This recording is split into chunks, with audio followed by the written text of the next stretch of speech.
Microphone. All right, hold tight as I get everything set up. Get it all set up. Go get my tablet. Today is definitely going to be a tablet day. Don't worry, bud. Nothing's happening. My dog is worried.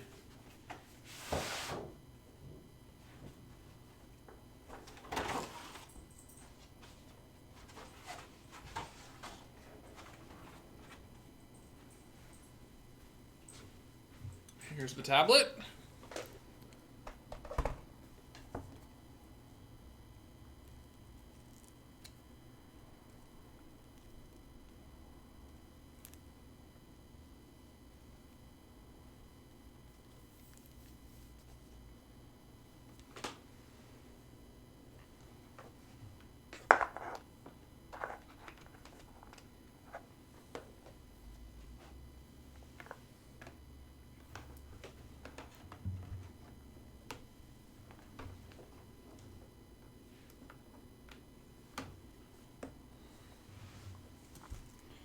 Mischief. The beautiful drawing program. Here it is. And let's make it black.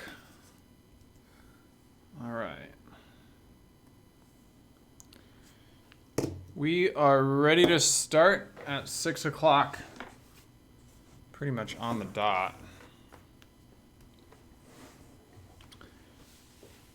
Oh, wait, no. We're not ready to start. Let me bring up the chat on the other computer.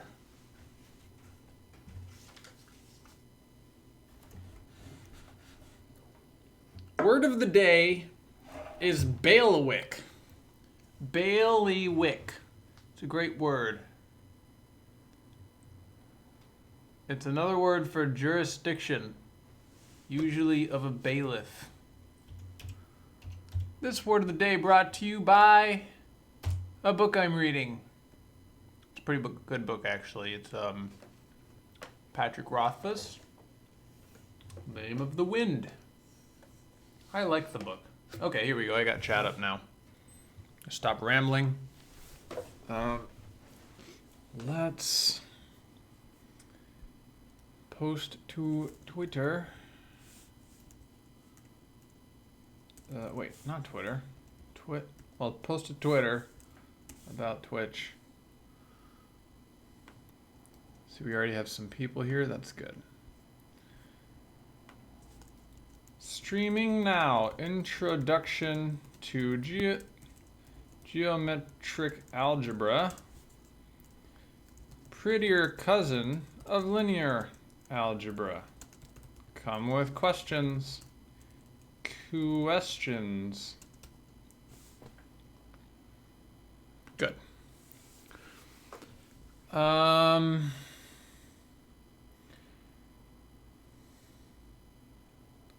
Ultrafire.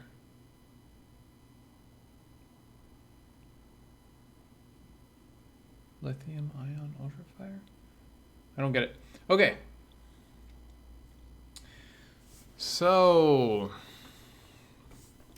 this works. Yes, good. What do we need now? The book.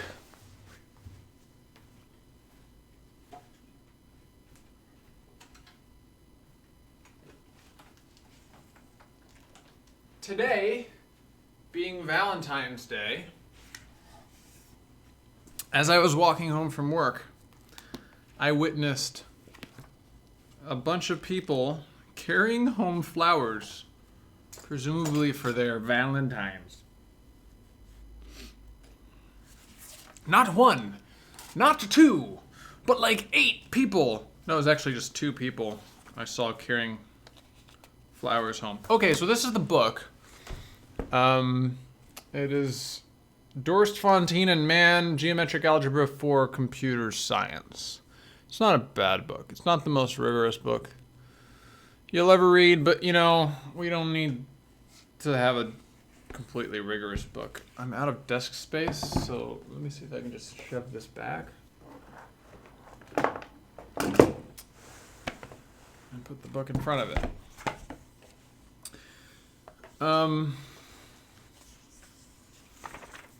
The first chapter, so I think what I'm going to do today is just go through this book, the parts that I've read, which are chapters through chapter 3, and kind of just explain it as I go.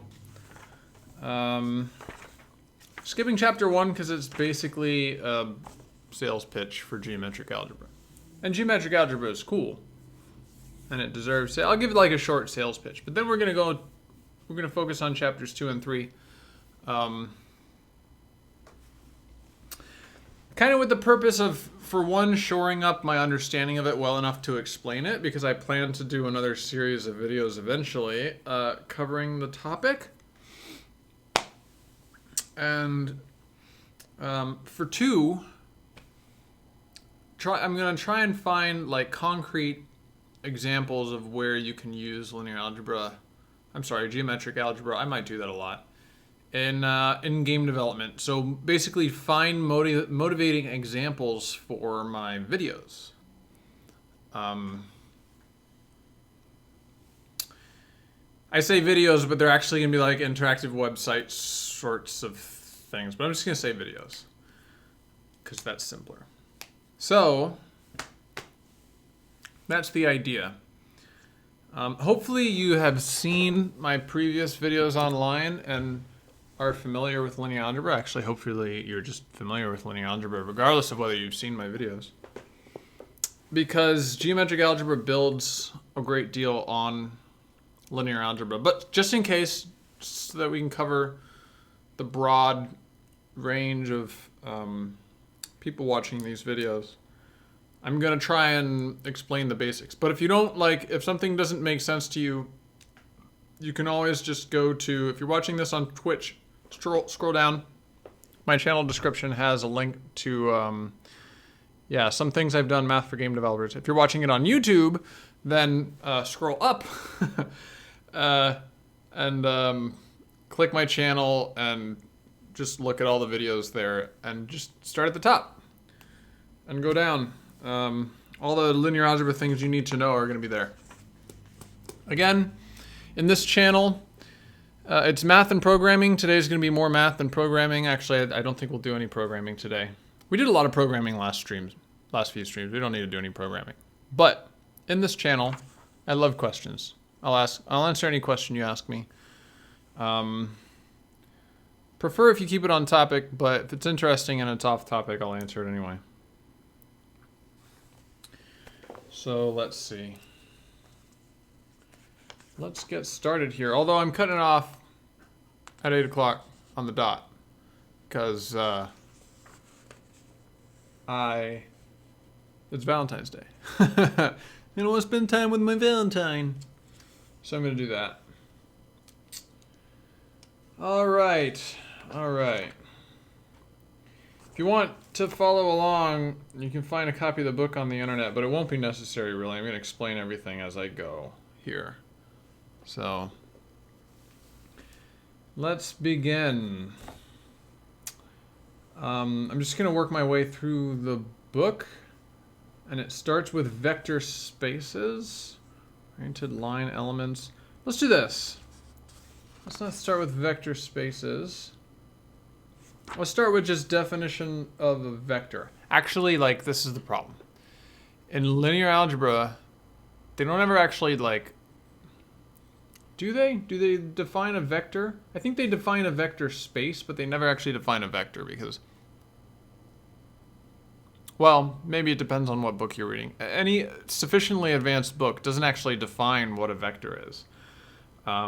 They just define the space that vectors sit in because, a vector is just a proxy for another mathematical object. Vector could be lots of things. It could be a function, certain kinds of functions are vectors, for example. I mean, it can be whatever. The important thing isn't what the vector is, it's how the vector behaves. And so a vector is really just anything that satisfies all the properties of a vector space. So I don't know if that makes any sense, but so we don't actually have a bunch of a solid definition for a vector, but we have some properties of a vector that we can talk about.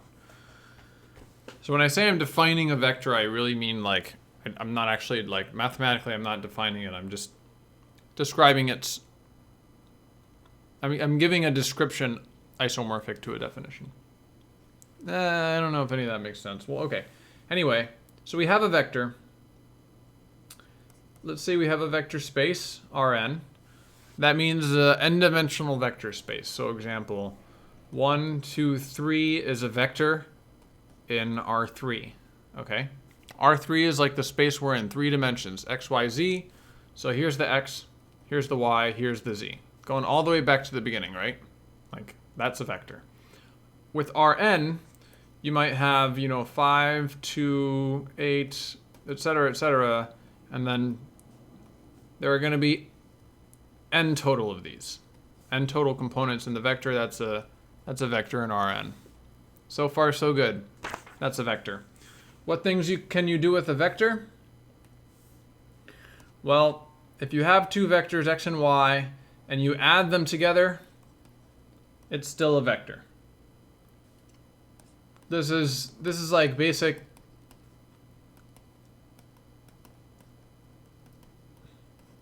Vectors are associative, okay? If you have 3 vectors, it doesn't matter what order you add them in.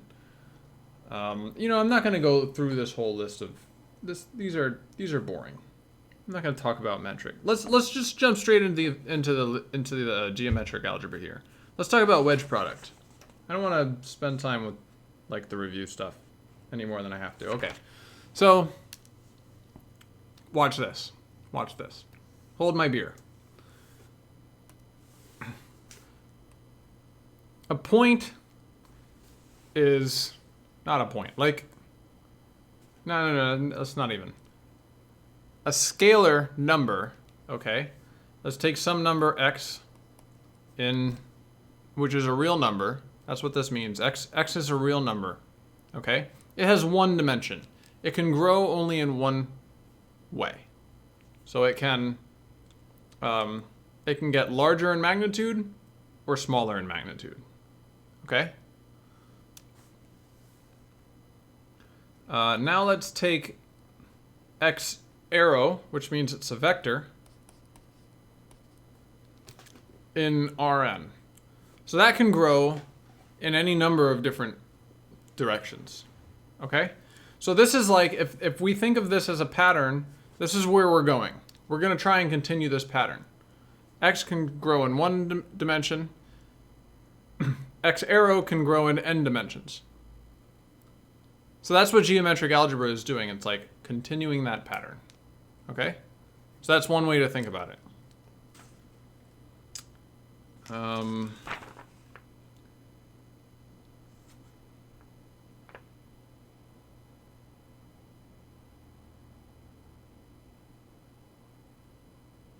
So let's do this. Let's look at the properties of all of these things and see if we can come up with something else down here that kind of has those same properties. All right. So yeah, this is why I was talking about the properties of a vector. So a vector has a few properties that we're interested in. It's going to have an orientation, and what do they call it here? A weight and an attitude. So here's a vector. A vector points from one place to another. It has an orientation, right? It has this angle, theta, with the surface. It has a weight, so that's like how long the vector is. Vector can be this long, it has a higher weight, or it can be only this long, it has a shorter weight.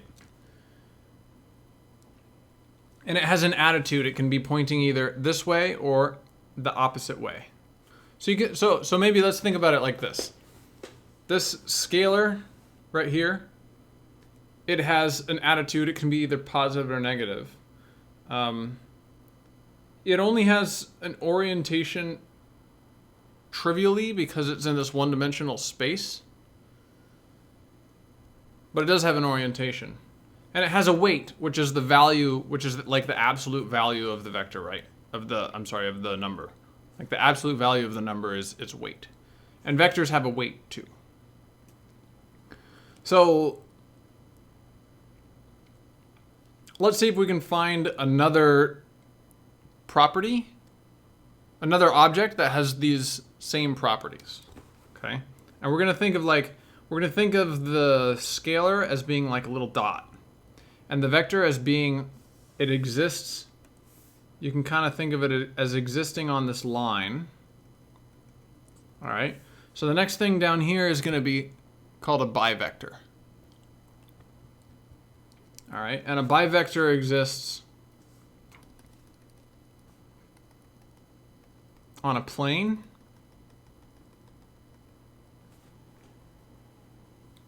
But same way as the vector, it's not the plane. It's not like all of the plane. A bivector is not just a plane. But it lies in a plane. Like the vector doesn't expand through this entire line. It only like sits on this part of the line. If it's a higher weight vector, then it will sit on more of the line, but it doesn't sit on all of the line. So I'm gonna draw a bivector as like a circle that's embedded in this plane. All right. Hopefully that makes sense. A bivector is like, you can think of it as like a circle embedded in a plane. You can see it's kind of a higher dimensional thing than just the vector. So it has an orientation because the plane has an orientation, and it has a weight, which you can think of as the size of the circle on the plane. And it has an attitude because the plane is either facing this way or it's facing that way. In the same way the vector is either facing this way or facing that way. All right? Feel free to ask questions if they come to you. So in this case, let's say the plane has a normal, like this is the attitude. This bivector is facing up out of the screen. You can also have a bivector facing down away from the screen. All right. Those are the two attitudes of the bivector. The weight is if it gets bigger or smaller, and the orientation is the orientation of the plane. So that's bivectors. And so that's bivector. I don't know how to do the notation for bivector. Hold on, let me look it up real quick. Bivector. I know there is a table around here somewhere that has all the notations. For anybody trying to follow along the book, that table is on page 47 in my edition of the book. So bivector, linear space of k vectors. Okay, so the notation looks like this.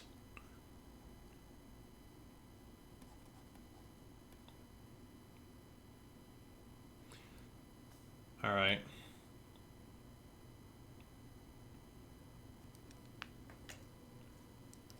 This will have to be a capital X. That's just the notation that gets used.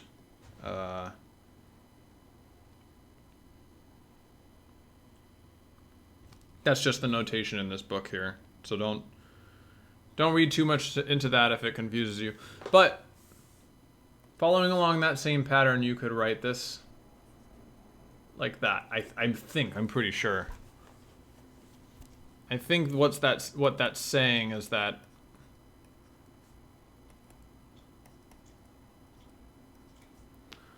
all of these equalities hold true. Or I guess these would have to be, they have to be isomorphisms? I don't know. All right. So that's kind of general. A bivector is a weird, and you could continue. You could have a trivector, and that just look like this. And I don't know what the words are for when they're higher than that, but like a 4 vector and a 5 vector and this sort of thing. But we're not going to try and visualize those. They're much too higher dimensional for my brain.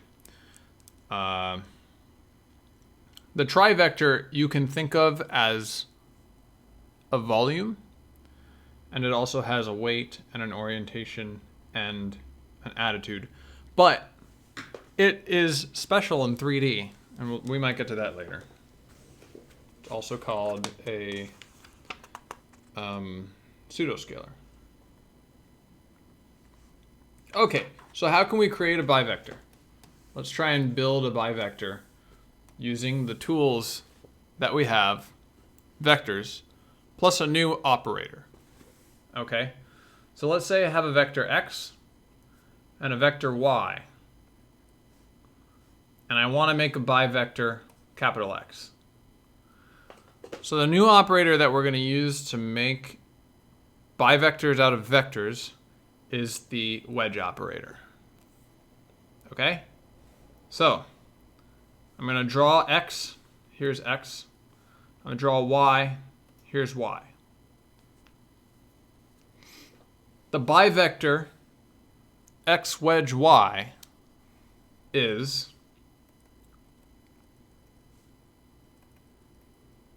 that guy right there. X wedge y equal to capital X. Capital X is the name of that. I shouldn't use capital X. Let's use capital Z, because then it's X, Y, and Z. All right. So what do I mean when I do this? So clearly these two vectors here are in the same plane, right? You can just touch their tails together, and whatever, like, there has to be a single plane that contains both of those two vectors, right? If I turn one of the vectors, we can still touch the two tails together. Like, we can always touch the tails together. And when we do that, we form a plane with those two vectors. There is uniquely one plane that contains any two vectors that are not the same vector. So already right there we have the plane. Okay, so that plane completely determines the orientation of the bivector. Okay, so the orientation of the bivector is the same as the plane that these two vectors are sitting in. So when we do x wedge y, we get this plane right here. And the bivector is going to be sitting, the bivector x wedge y is going to be sitting in that plane. Okay. So now this bivector is going to have a weight as well. All right. So the weight of z, the bivector, I'm going to define as the weight of x and the weight of y times sine times the angle between x and y. So there's this angle right here. I'm going to call that theta. That angle has to exist, right? Like, the two vectors are in the same plane. We decided that. Therefore, there is an angle between them. So I'm just defining this wedge product. I claim that, like, my definition for this wedge product, like, this is essentially me making this up. I don't want you to think, like, where did you just pull that sine theta? Where did that come from? It came from my head. Like, it came from nowhere. Somebody literally said, okay, I'm going to make up this thing called a wedge product, and it's going to have these properties. You just made them up. So don't sit there wondering to yourself, where do you get sine theta from? So we have the orientation, we have the weight, and now we just have to specify the attitude, because there are two possible bivectors here. There's the one facing this way, and there's the one facing that way, right? There are two sides of the plane, and the bivector can face either side of the plane. All right? So we have to choose which side that is. So we just do it like this. We have x wedge y. X is here, and y is there. So I'm going to draw like a circle going from x to y. And if I drew that circle going clockwise, then I'm looking at the front of the bivector. And if I drew it going counterclockwise, so suppose I said y wedge x, and here's y, and here's x, just as before. Okay, now it's y wedge x, so I draw the circle going from y to x. Now it's counterclockwise, so the bivector is, and again, this is arbitrary. This bivector is facing the opposite way as I am. Here's the bivector. Okay, that bivector is facing the opposite way, but that's like an arbitrary rule that I just made up because I'm defining what this wedge product means. Okay, I hope all this makes sense. Geometric algebra is a little weird when you first see it. It's weird and different. So hopefully none of this is too like out there.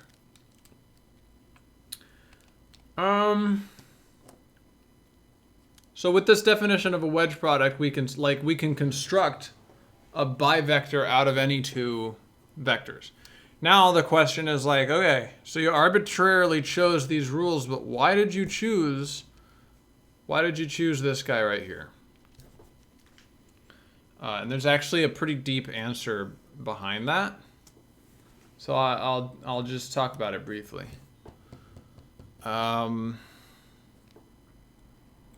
So let's think about what a dot product does. A dot B is a scalar number equal to the length of A times the length of B times the cosine of the angle between these two vectors, right?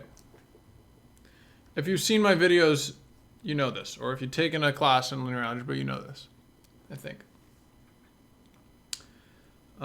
So if here's A and here's B, and they have an angle theta between them, then you notice that the like I say in the videos, the more perpendicular these two vectors get, the closer the dot product gets to 0, right? Because if that cosine is 0, then here's cosine just like that. Cosine of 0 is 1. So if this angle is 0 and they're actually, if both of these vectors are pointing in the same direction, then cosine of 0 is going to be 1. But if they're facing in opposite directions, like when I say opposite, I mean if they're perpendicular from each other, then it's going to be cosine of 90 degrees, which is this point right here. Cosine of 90 degrees is 0, recall from your trigonometry class. Okay, so the moral of the story is that cosine is sort of a measure of how dissimilar two vectors are. All right. If two vectors are kind of the same, then the cosine is going to be a big positive number. If they're perpendicular, they're going to be 0. And if they're opposite, the cosine is going to be -1 because that's the negative region of the cosine. So the dot product is going to be negative. The dot product is going to be less than 0. So the dot product, you can think of it as a measure of how dissimilar two vectors are. Now that encodes half of the information that there is to know about these two vectors. Right? Like, we also want to know how similar two vectors are. And so that's the idea of the bivector, of the wedge product. Okay, if you do A wedge B, all right, here's A, here's B. That is a bivector whose weight, sign, whose weight is this. And so the sign picture looks like this. All right. Here's 180 degrees. Here's 90 degrees. So when the vectors are the same, the wedge product is 0. All right. If the two vectors A and B point in exactly the same direction, the wedge product completely disappears, and you get a bivector that has weight 0. And then as they as they go farther apart, as the angle between them increases, the bivector grows. Assuming you keep the lengths of the two vectors fixed, the bivector grows. And the bivector gets largest when A and B are at 90 degrees, but that's exactly when the dot product becomes 0. So the wedge product has kind of the opposite behavior as the dot product, right? One is defined by sine and one is defined by cosine. So when you put these two operations together, you get everything there is to know about two vectors. So that's why they chose the wedge product as length of A times length of B times sine theta. You may have also noticed that looks a lot like the definition of cross product. So A cross B is a vector whose weight is length of A times length of B sine theta. And that's true. And a cross product is a special case of something more general in geometric algebra that we might talk about later. But it's really similar. So when you take the cross product of two vectors, the result is going to be a vector completely perpendicular to the bivector that you get when you do the wedge product. So they're very related. They're very similar. But with the wedge product, we can do a lot more general stuff. So that's why we're focusing on the wedge product. The wedge product is not just a different version of the cross product. So don't think like, oh, I already know cross product, therefore wedge product is pointless. I wouldn't say that. You may be thinking, hey, like originally he drew... It's just like one point I want to address here. Originally he drew the bivector as a circle. And then when he went to wedge product, he drew the bivector as a rectangle, as like the parallelogram between these two vectors. And that's because, so similar to how if you take a vector, I think I talked about this in my videos. If you move it around the screen, if you move it around the space, if you just translate it, you don't rotate it, you don't make it longer or shorter, you don't do anything with it. You just translate it. You've not changed that vector. It's still the same vector. Okay? It's still the same vector because it has all the same properties. Its length is the same, so its weight is the same, its orientation is the same, you haven't rotated it, and its attitude is the same, you've not flipped it back and forth. You've not flipped it around like this. So it's the same vector if you just translate it. And a bivector is the same thing. If you change its shape, you're not changing its weight. Its weight you can think of as like the area. The area of the bivector is its weight. You've not flipped it, so you've not changed the attitude. And you've not changed the orientation because you haven't changed the plane that the bivector lies in. You're just rearranging.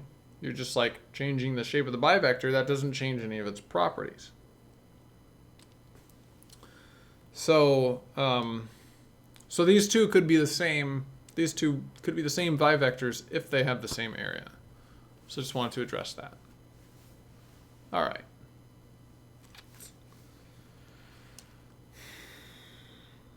So that's a bivector.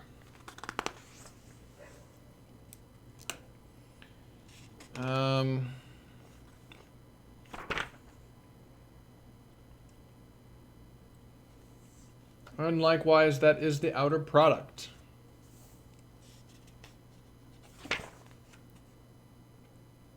Let's do this exercise on page 33. Not really an exercise, but for example, if I add vectors a plus b together, and here's a, and here's b,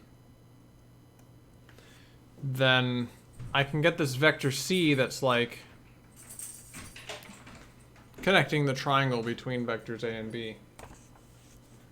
So that's the picture of vector addition, right? I take the tail of one, I stick it on the head of the other, and then I connect the dot here, and I get, you know, A plus B equals C. Okay. So,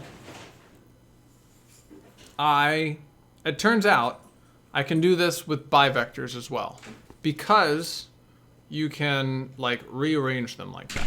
All right.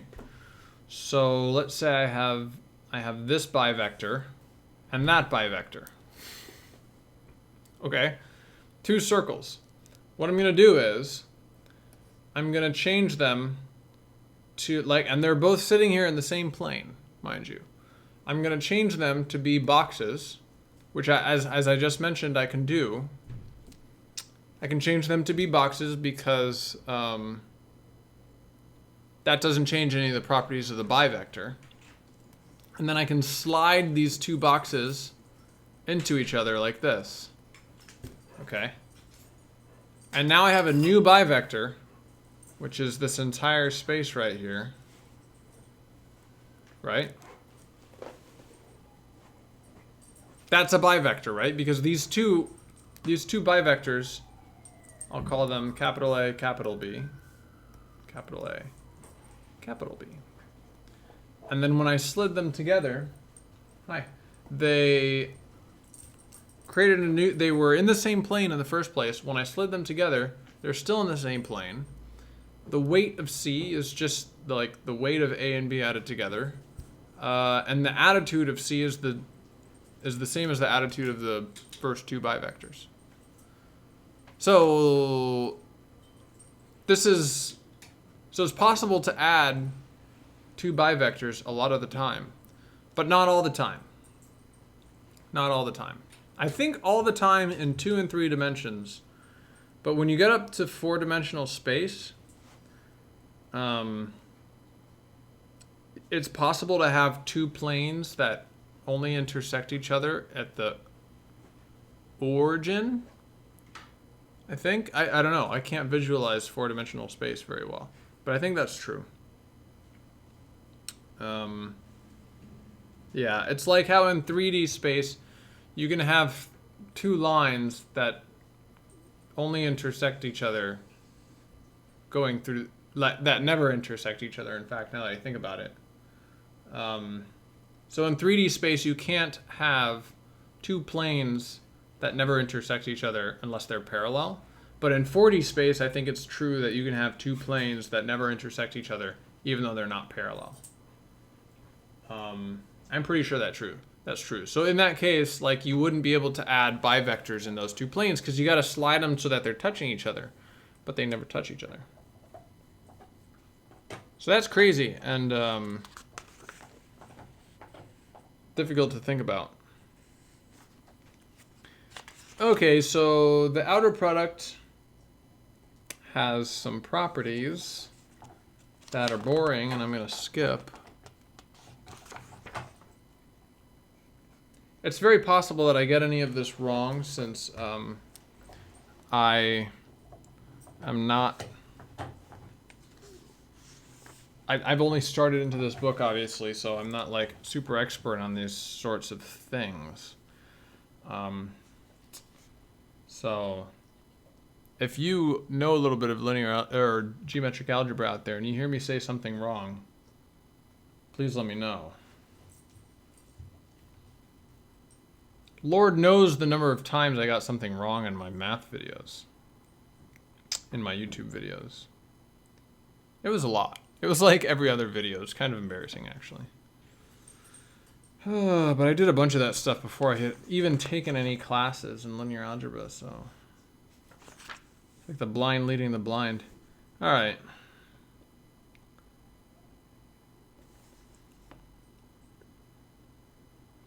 So let's do an example from the book, Intersecting Linear Planes. So let's see if I can, again, like, the idea here is to come up with some to come up with some motivational examples that I can perhaps use in my videos.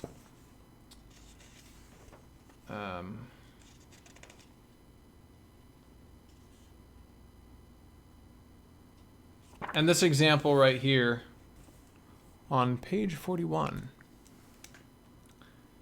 looks like something that might be useful. So I'll read here. In R2, consider the problem of intersecting, scroll this stuff off, a line L with position vector P and direction vector U with a line M with position vector Q and direction vector V. This is actually a fairly common problem. In R3, you would, I think I can actually show some code that does this.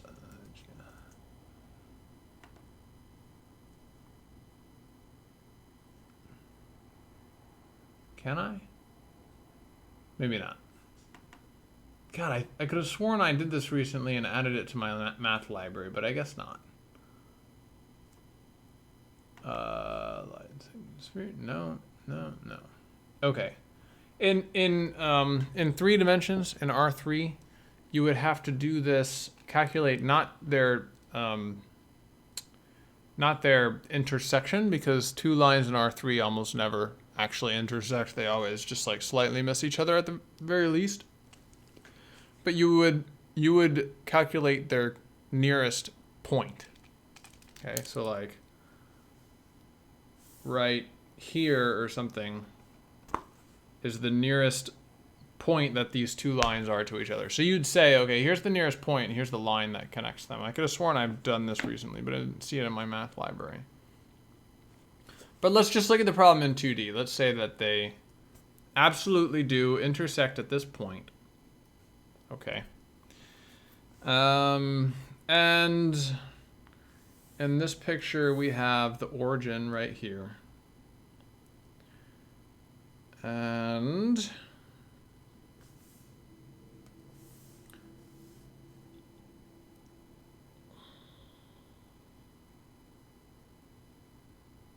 oh, so I see what's going on. So the problem is to find this point is x. The problem is to find this point x. And they wrote down a formula because it's the book and they just cheated and skipped straight to the answer. Q wedge V over U wedge V times U plus P wedge U over V wedge U times V. Okay. So that's this vector U right here. Here's the origin. I'm going to copy this vector U, and I'm going to copy the vector V over to the origin. Okay, so what they're saying is some linear combination of the vectors U and V will get you to X, which is clearly true, right? If you take U and you make it a little longer so that, bam, we hit here, and then you take V, and see, now that we're here, we can just go along V until we hit X. So this is like it's kind of obvious, honestly, like that a linear combination of U and V will eventually hit X. We just have to solve for that linear combination. But the combination is like this ratio of bivectors. And so that's what I'm going to look at here. Okay, Q wedge V. Q wedge V is a bivector, and P wedge U is a bivector. And U wedge V and V wedge U are bivectors. In fact, let me draw them.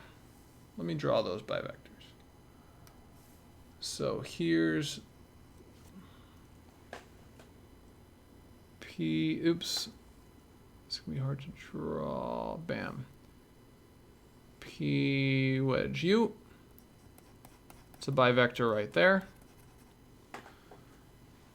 And I'm actually gonna use the same colors as the book uses. And there is V wedge Q. So I'm using the same technique as I did before to draw these bivectors. All right. P is this vector right here going from the origin to this point P, and U is that vector right there. And so the bivector has the same area as the parallelogram that's formed by those two vectors. So that's what this purple area is right here. Oops. Purple area is that bivector. And now U wedge V, which I'll draw, I don't know, in this color, is this bivector right here. So how can you divide two bivectors? That's the first question. Divide two bivectors. And the answer is, well, so like first we have to know that those two bivectors are in the same plane, which they are obviously because there's only one plane because it's R2. Okay, you can't really divide two bivectors if they're not in the same plane. But since we know they are, then the bivector here, the quotient of bivectors is just the, like,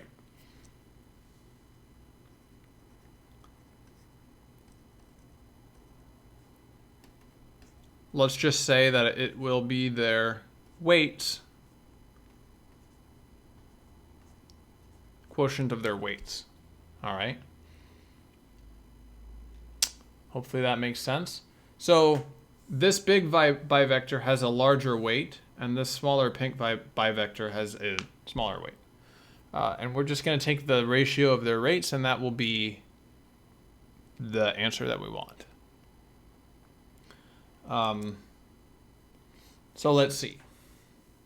Q wedge V is this one right here. Q wedge V is that one right there. And P wedge U, this one's this one. I'm doing this more for myself at this point.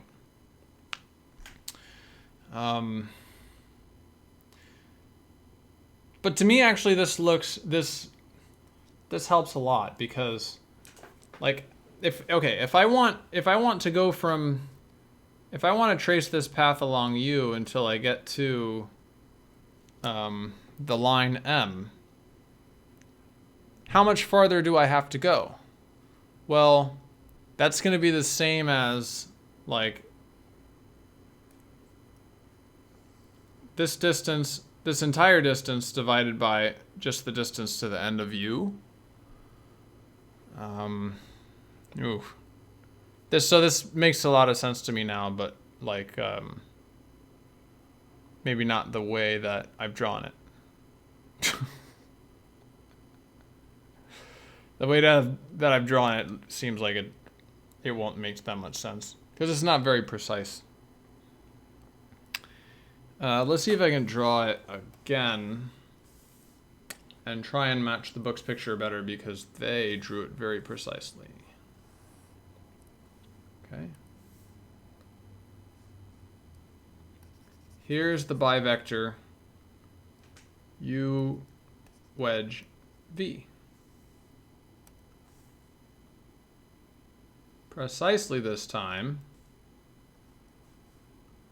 this entire thing is the bivector Q wedge V. And this entire thing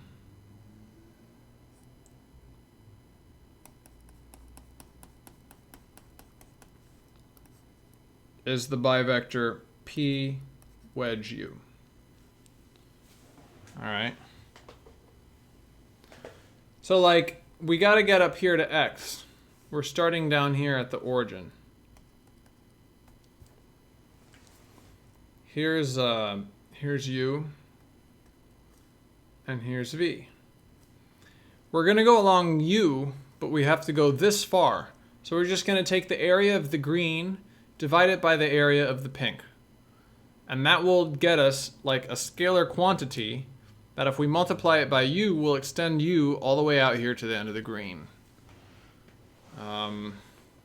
So think of it like similar triangles. Think of it like similar triangles, okay? The length of U is to the length of this entire red line, the same way that the length that the area of this pink box is to the area of the green box. Okay? So like does this whole thing have a name?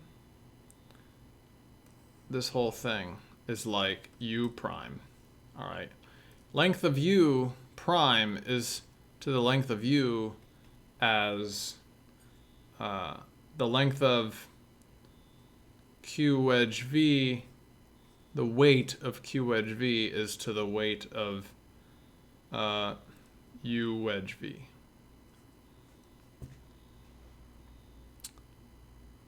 Okay? In other words, they're in proportion to each other. And so if I want to know how far to extend U in order to get out here, then I can just look at the ratios of these boxes, and then I'll know. And I multiply U by that ratio, and I get here. I hope that was a much better explanation. And same thing with V. I multiply V to get out here. And then I add those two vectors together, and I'll get X.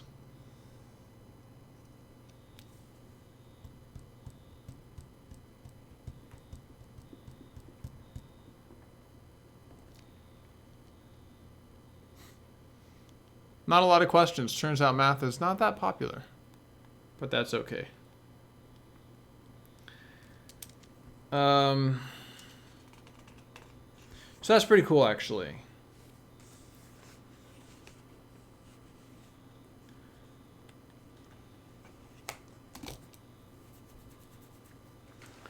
This is actually, so let's see. We have this vector U right here. And we take U and we multiply it by the ratio of these two, Q wedge V over U wedge V. And that gets us out to there. And then we add that to P wedge U over V wedge U. Ratio of these two weights. Okay, and that's going to get us to X. If I'm the one implementing this function that finds us the intersection of these two lines, I might actually be pretty jazzed about this this way of, like, this is pretty straightforward and simple. Normally I would have to solve this. I mean, this is basically solving a system of equations, I think.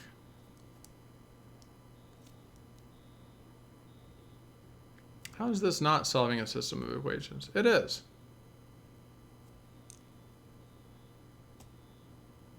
Yeah. It just looks different from the way you usually do it.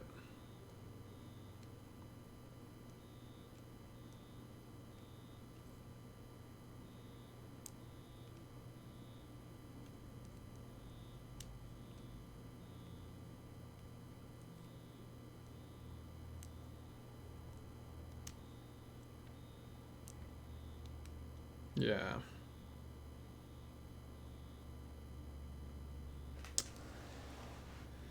All right. So if I needed to implement this, I mean, this is like a fair motivational example. If I wanted to implement this, and I already had a vector library that could do wedge products, which is not so hard, like. The wedge product is computationally equivalent to the cross product. So what it's saying is that I could take, and a cross product is very computationally, it's very fast.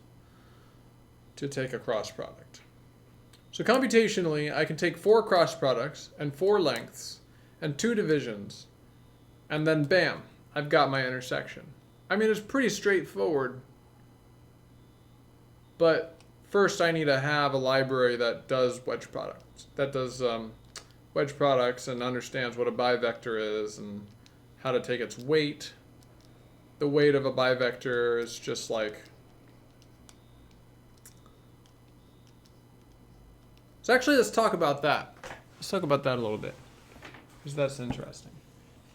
Maybe we will do a little programming on this stream. If I were to do like a bivector class, well, if I were to do a generic geometric algebra class, I might consider using templates, but we don't have to get into templates. Let's just ignore doing it the right way and look at like class bivector. What is that going to have in it? It's not going to have 2 vectors. I think like the easiest way to find a bivector class, I think, is just going to be the same way, really. Float. The same way as you define a vector class. You're just going to have x, y, and z floats in there, right? And then you're going to do this. Bivector. You know, let me start typing here, because this is code.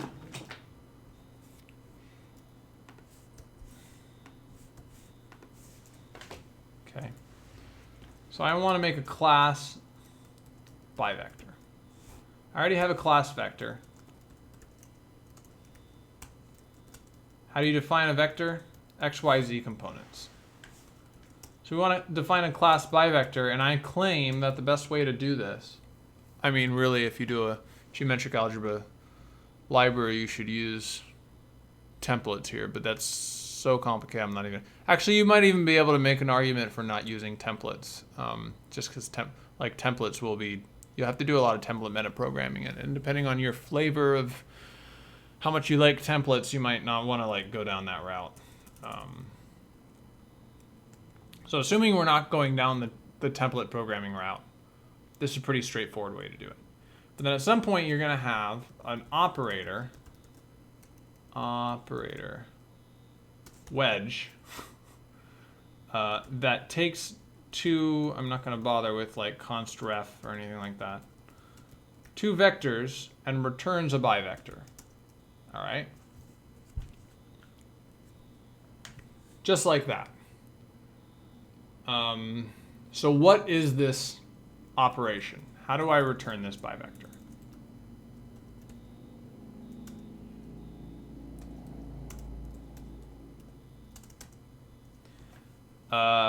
And I think in code, this is going to be this is going to end up being the same as a cross product. Okay, so it's going to be like a dot y times b dot z plus, wait, is this a plus or a minus? I think it's a oh, I don't even remember. A dot z times b dot y. I think it's a minus. If I could be wrong there. If I'm wrong, then I'm wrong. All right. Whatever cross product is, this is going to look exactly like it. X, y. X, y, and y, z, x. Return z. All right, so there's our wedge product. Now we know how to get a bivector out of 2 vectors. So then we need to define a few functions here, right? So we need like a weight. So given this bivector, find the weight of the bivector. And I think that is just going to be like finding the length of a vector, right?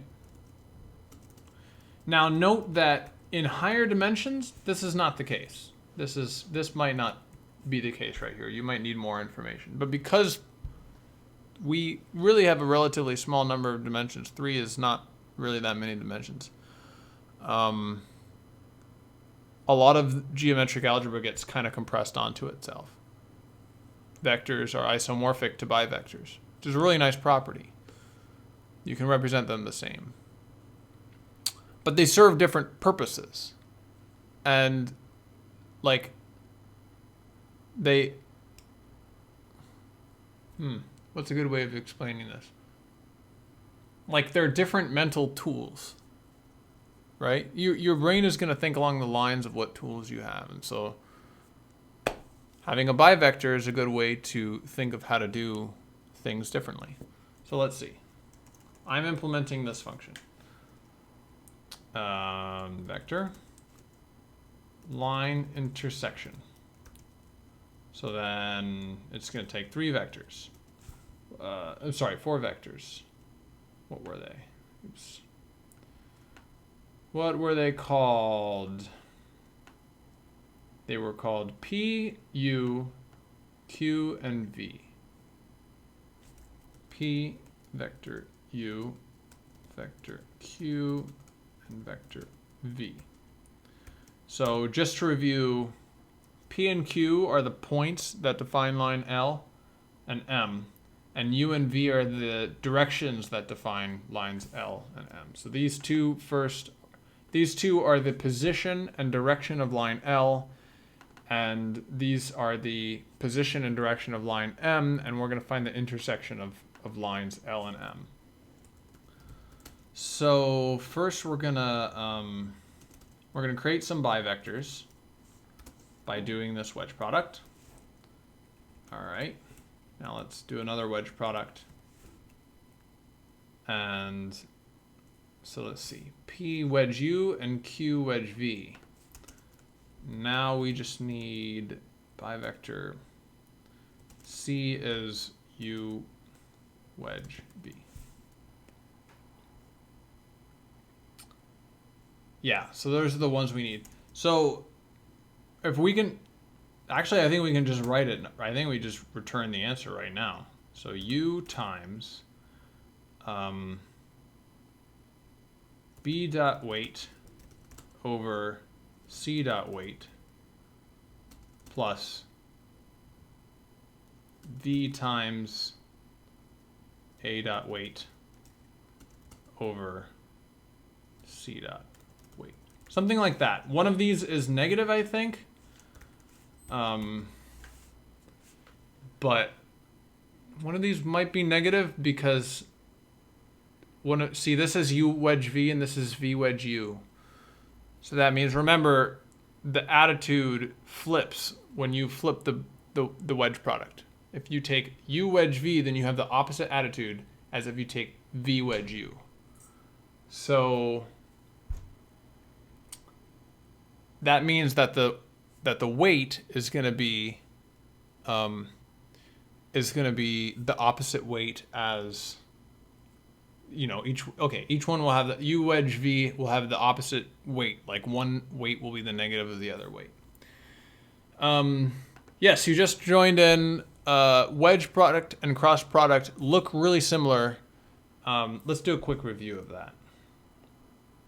So wedge product, the wedge product of 2 vectors is a bivector.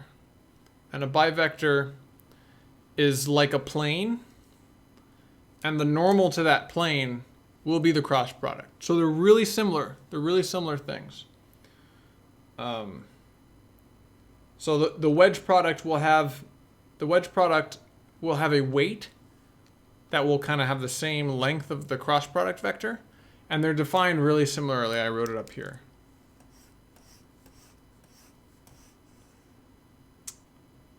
Right, like you have the cross product, the length of the cross product is the length of A times length of B times sine angle between A and B. And the weight of the bivector that you get when you wedge A and B is length of A times length of B times sine of the angle between A and B. The reason that we're looking at bivectors is because they're a much more powerful, like, general tool. Okay. Like here's a whole book on on bivectors. You don't find like a whole book on cross product, right? So the cross product is a special case of a bivector. It's the dual of the wedge product in R3, which you don't have to know what a dual is. But it's like the natural... It's the natural correspondence of the wedge product in R3. So every wedge product, like I mentioned before, every wedge product defines a plane. And in R3, every plane has a unique normal. So cross product gives you the normal, whereas wedge product gives you the plane. All right. That won't work. Right. I tried to use the pen with the trackpad, and it didn't work. Because it wasn't designed to. So, like, this is a pretty simple line intersection algorithm. If I were to do this in, let's see. Line intersection. Oh, wait, I already looked in here. Intersection, line segment, intersection of two line segments. I wish. Distance to line? Oh, yeah. Let's see. Intersection of lines in R2. Line intersection. Can I get like a simple...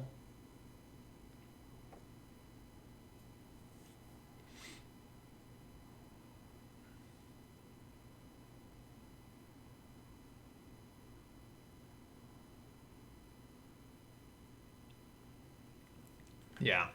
You can even see the cross product here. You can see how this looks a lot. Oh, there's a minus here. Good, I got it right.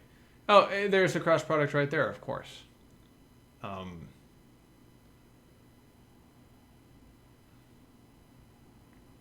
Yeah, line coordinates. Yeah. You can see the cross products in it. So it's a really similar, you know, problem in 2D and in 3D. While this is a pretty simple and elegant solution, obviously it could be optimized, and if you were doing anything like heavy, you would probably want to optimize this. So there's that, but I don't know. It could be used as like a motivating example if you wanted to do like if you wanted to use it as like in my videos, an example of why to use. So another motivating why to use geometric algebra. Another motivating example I was thinking about was this. You have a camera here, and this is like the direction of view of the player. And then you have a particle that you want to draw on a billboard. Okay. You know the center of the particle is at this location X. And you know the up vector, call that U. And you need to find like a right vector and an up vector. Now this is going to need a contraction, which we haven't done yet. You're going to need a right vector and an up vector to figure out what. So you need a vector that's perpendicular to the camera that faces right, and a vector that's perpendicular to camera that kind of faces up, but not directly up, but like up for the camera, so that you can create the quad out of that. So I'm pretty sure I did something really similar to this in one of my videos. If you have this, like, I'll call it A, is a vector that faces right, and B is a vector that faces up. Okay. Then if you add them together, then you get the top right corner of the quad. And then if you do A plus B, you get this corner. If you do B minus A, this is B minus A, right? You get that corner. And if you do A minus B, then you get this corner. And then if you do negative A minus negative B, negative A minus B, then you get the bottom left corner here. I'm going to draw a lot of lines so it doesn't look like a swastika. So, like, can you figure out what A and B are using geometric algebra? I think the question is yes, but we need contractions, which we haven't gotten to yet. So let's keep going. Actually, let's take a 5-minute break. I'll be back in just a few minutes.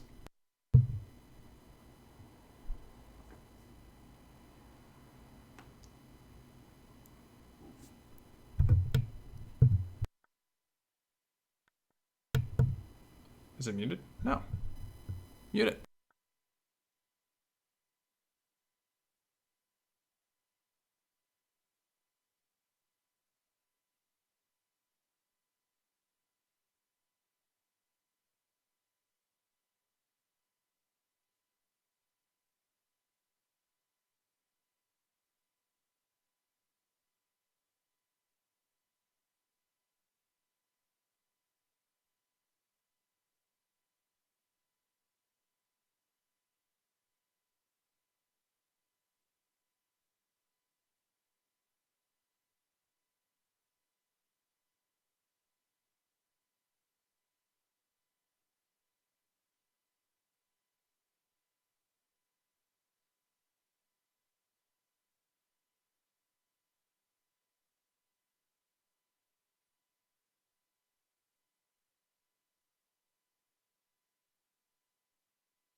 All right, trying to figure out dinner plans.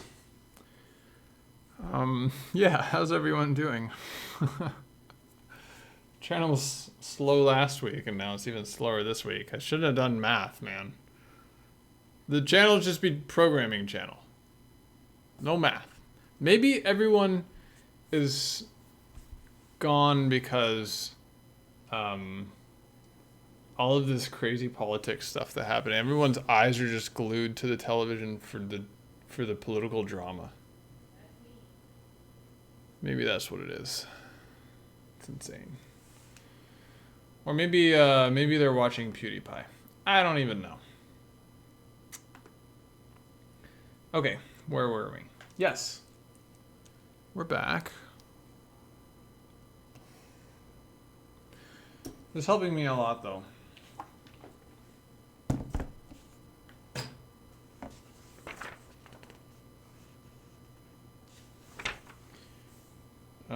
Kind of shoring up some of my knowledge. Okay, blades and grades. A blade is another word. It's like a general word for...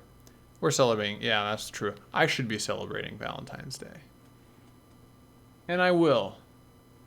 Shortly. But we're going to get through a little more of this book first. A blade is a general word for like a bivector or a trivector or whatever comes next.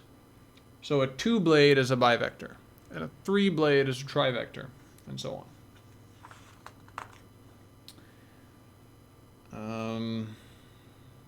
So this is interesting. This isn't terribly applicable, but so notice how okay, yeah, I'm going to draw this graph.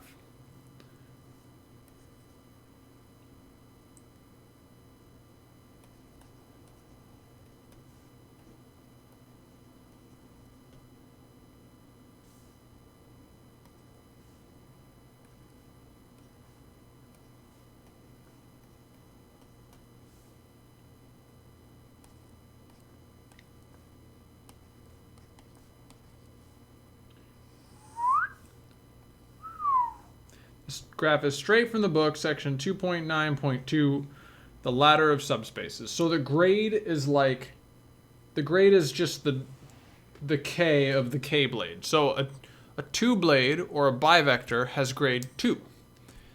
A trivector is a 3-vector, has grade 3. Hopefully that makes sense. This is dimensions. Okay, this is 1. So if you're in one dimension, then you are either a scalar and your subspace grade is 0. Okay, and then you have 0 dimensions. Okay, because scalar is like a 0-dimensional thing. It's like a point. It can't go in any dimension. It's just a number, not dimensional at all. Okay. And in a one-dimensional space, you can have. Ooh, hold on. Is this true? Let's do 2 dimensions first, actually. No, let's do 3 dimensions, because 3 dimensions is what we're familiar with. Okay, let's do 3 dimensions. You can have a scalar, which is. Oh, it's the number of bases. It's not the dimension. Well, it's the same thing. Okay, it's the number of bases. No, that makes sense. So if you have a scalar, you have 1 dimension in your basis. How do I explain that? I don't think I've ever actually explained like basis vectors in my. No, I did. I did explain basis vectors. So x hat, y hat, and z hat are the orthonormal basis vectors of Euclidean space in R3, right? Like they're the standard basis vectors. 1 points 1 unit along the x direction, 1 points 1 unit along y, and 1 points 1 unit along z. Okay, so they're the basis vectors because they're the 3 vectors that like complete. You can use those 3 vectors and you can go anywhere in the space. That's what it means to be a basis vector. How many vectors? So this is the question. If you have a space, a 3D space, a 2D space, a 4D space, doesn't matter. What is the number of vectors that you need that you can add them together and you can get anywhere in that space? That's basically the foundation of linear algebra. That's the fundamental question of linear algebra. Okay? And that fundamental question is, how many vectors do you need to define to span the entire space? What is the minimum number and what is the maximum number? Turns out they're the same number. So in 3 dimensions, that number is 3. Okay, you have the x dimension, the y dimension, and the z dimension. You need all 3 dimensions or you're not going to get anywhere. Like if you only have 2 basis vectors, you can only get into 2 of those dimensions. You can't get into the 3rd. No amount of adding the x and the y vectors together is going to get you into the z dimension. It's not going to work. Or the z dimension. So your dimensions here, you have 3 dimensions, okay, of a 1-dimensional vector. Of like a one vector or a 1 blade. Now with bivectors, this is bivector right here. Bivector. It's the same thing, right? Because in R3, in our regular three-dimensional space, like you can see with this code that I just wrote, a bivector and a vector are defined the same way. So they also have 3 dimensions. Right?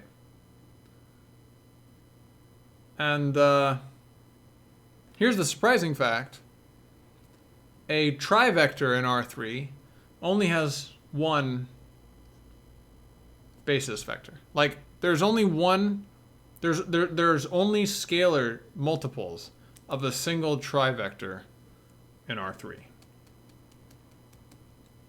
In other words, what that means is like if you make a trivector, if you make a trivector in R3 out of any 3, like A, wedge B, wedge C will get you a trivector in R3.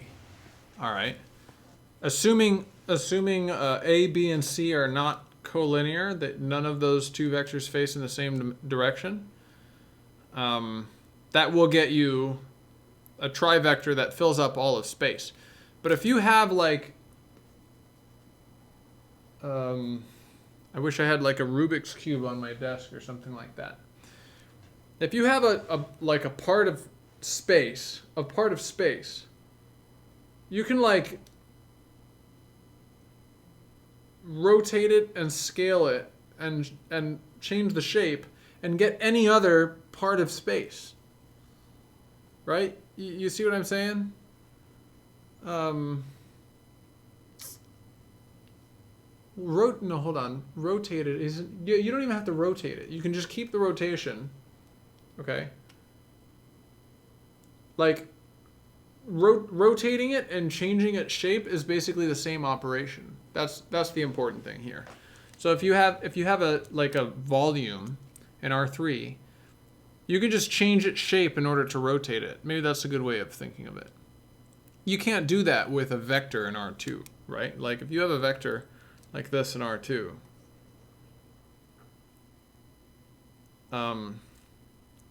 you can slide it around, which doesn't change what it is, but you can't get a differently rotated vector like that just by sliding it around. But if you have like a cube in R3, then you can just like mush in this part of the cube and mush out that part of the cube, and then have what looks like a rotated cube, even though it's the same damn cube. I don't know. I hope that makes sense. That's not the best way to explain it. I can't really draw a picture because I can't draw a 3D picture here.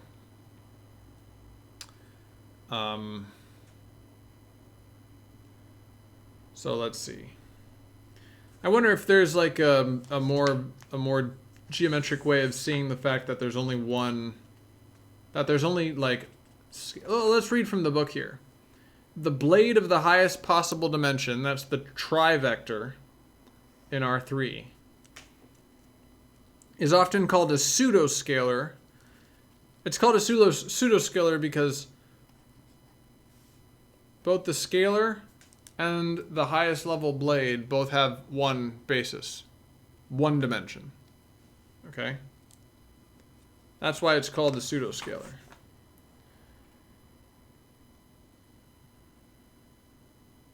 Well, it doesn't really give...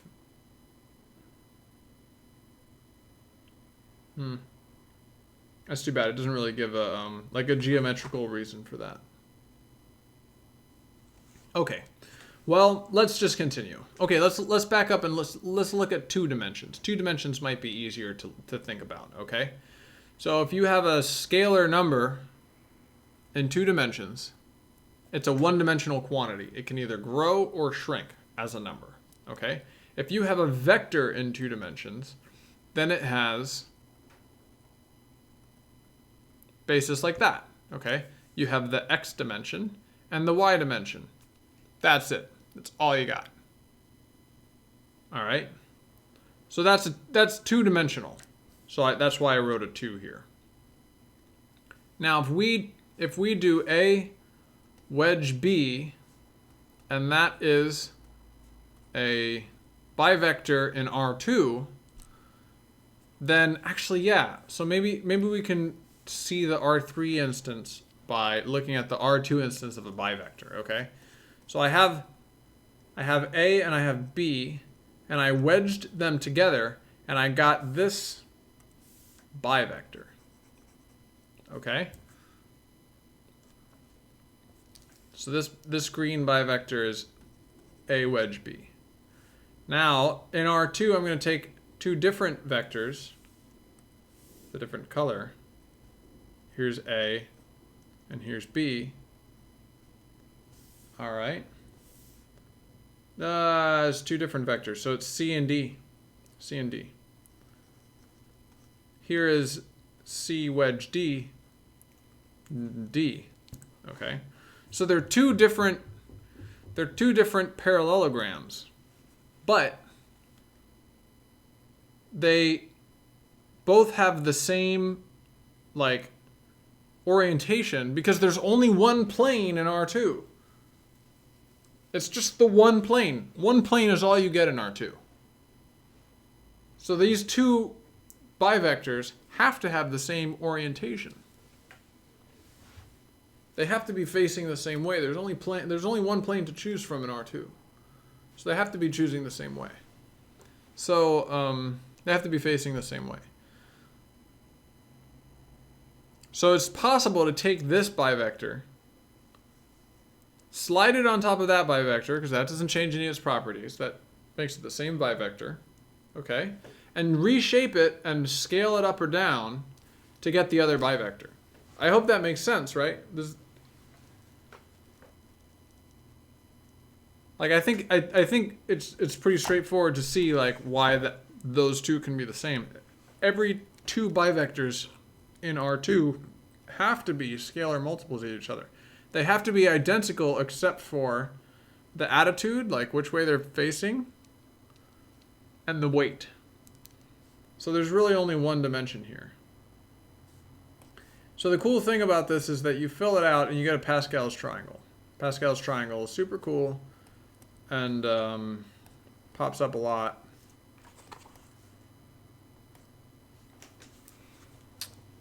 You know, in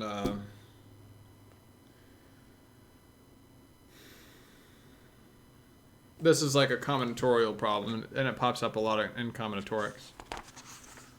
So let's see.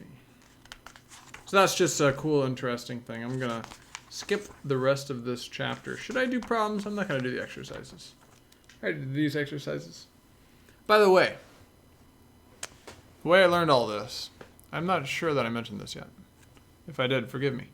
The way I learned all this is that there's a kind of math study group, math for video games study group in Seattle. If you live in Seattle and this interests you, let me know. I'm happy to let people in on that study group and have a good time studying math together and that sort of thing. Send me an email or something, you know. I'll get you in on that.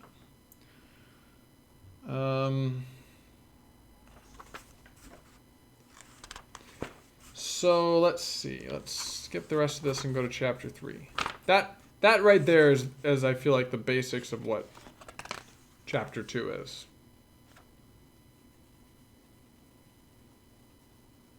So we're going to go to chapter 3.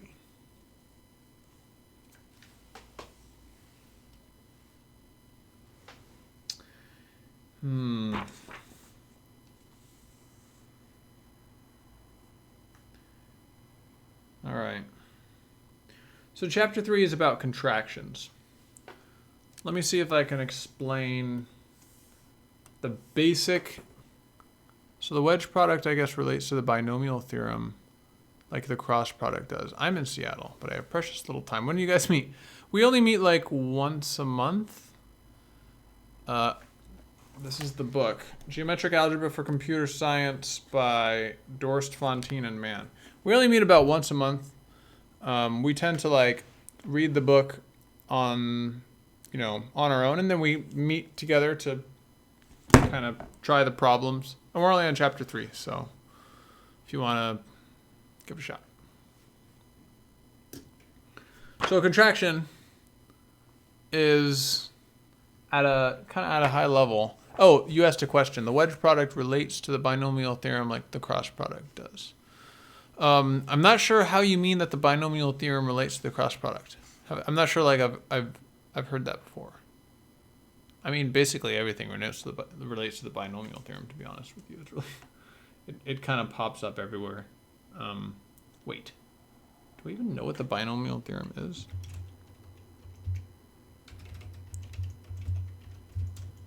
I just want to make sure I have the right thing in my head when I'm thinking binomial theorem here. And yeah, okay, so it is Pascal's triangle, yeah.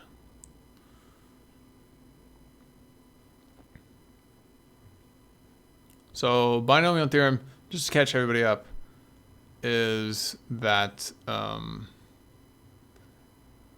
it describes the algebra, powers, it describes the, so yeah. Not going to get into, but these numbers you see here on the screen describe the coefficients of when you do x plus y squared versus x, so that's the row that says 2, versus x plus y cubed, that's the coefficients you get in the third row, or the row that says 3, and so on. That's Pascal's triangle. Not sure how that relates to the cross product though, so let me know. Clearly I'm missing something. Okay, so contraction. Put the book aside for a sec and give my intuitive understanding, not intuitive, but like hand-wavy understanding of what a contraction is. Okay? So we've seen a dot product. When you take a dot product, you get a number that is a real number. Okay? A and B are vectors in R3. Hold that thought. Probably not sure either. I just remember seeing it when doing cross products, but I guess cross product has minuses in it, so it's a little different. Yeah. Let me look it up. Cross product and binomial theorem. Maybe there are some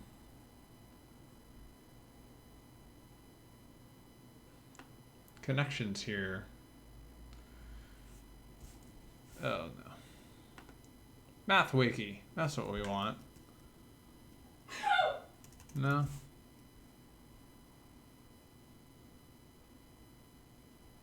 Yeah, I don't see anything obvious, so well. All right. So A and B are vectors in R3.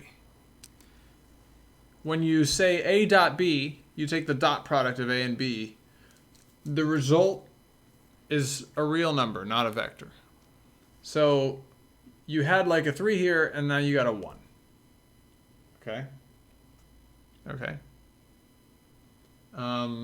Actually, let's not use R3. Let's use R5. Or even R4.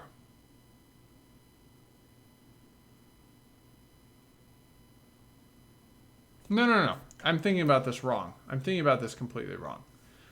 This is a 1 blade or a vector. Okay, this is how to think of it. Remember we discussed. So a 0 blade is a scalar. A 1 blade is a vector. A 2 blade is a bivector. A 3 blade is R72. A 3 blade is, it doesn't matter though, it doesn't matter. A 3 blade is a trivector, and so on, okay? So A and B are going to be vectors, or 1 blades. And then when I do A dot B, I get a scalar, which is a 0 blade. So that's interesting. But when I do a wedge B, I get a 2 blade or a bivector. Blade. Okay? So you can think of the dot product as reducing the level of the blade, and the wedge product as increasing the level of the blade. So if you have 2 blades, that is like, they could be bivectors or trivectors or anything, and you dot them together, then you're going to reduce the level of the blades. Like, the number will go down, and you'll get a scalar or something low. When you wedge product, you increase the number. So if you have a vector and a bivector, okay, so let's say x, capital X, is a bivector. This is, again, for those just joining us, this is how you write the notation for bivector. So capital X is a bivector, and A is a regular vector. Another way of saying that is capital X is a 2-blade and A is a 1-blade. If you do capital X wedge A, that will give you a trivector or a 3-blade. Okay? But if you do capital X dot A, what do you get? Answer is nothing, actually. I don't think this is even a thing. You need to generalize the dot product. So like how we generalized the cross product and we got the wedge product. We need to generalize the dot product and we'll get something that can do us for contracting the dimension of the blade, or the grade is what it's called, of the blade. And that generalization is called the contraction. So that's what the contraction is. It's like a dot product, except for, sorry for the trick question. It's like a dot product except for blades.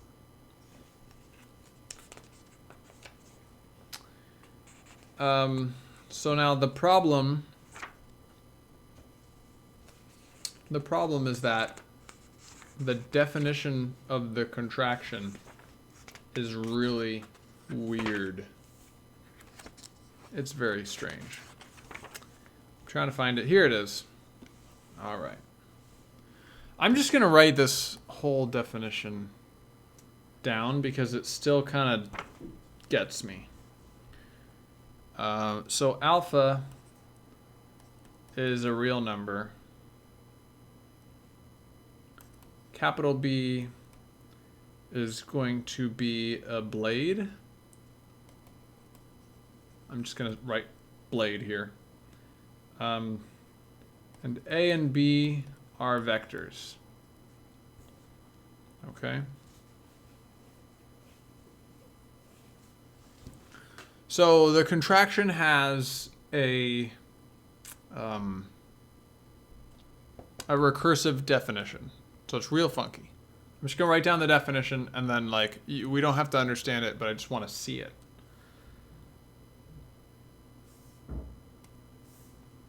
So alpha, and this is the symbol for the contraction. It's like a this without the top part. Capital B.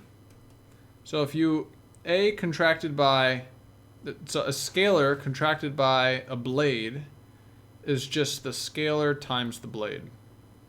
So that part's easy. But the blade contract by the scalar is 0. Okay? So remember that the scalar is 0 dimensional. Like its grade is 0. So if you're taking, so this means, wait, hold on. Let me make sure I got this the right way.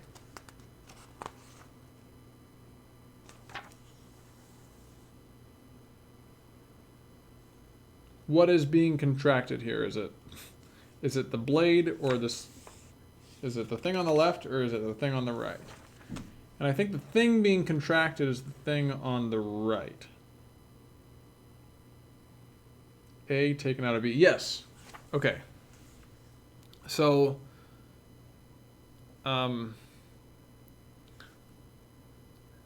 B is a blade and it has a certain grade, like a certain number of dimensions.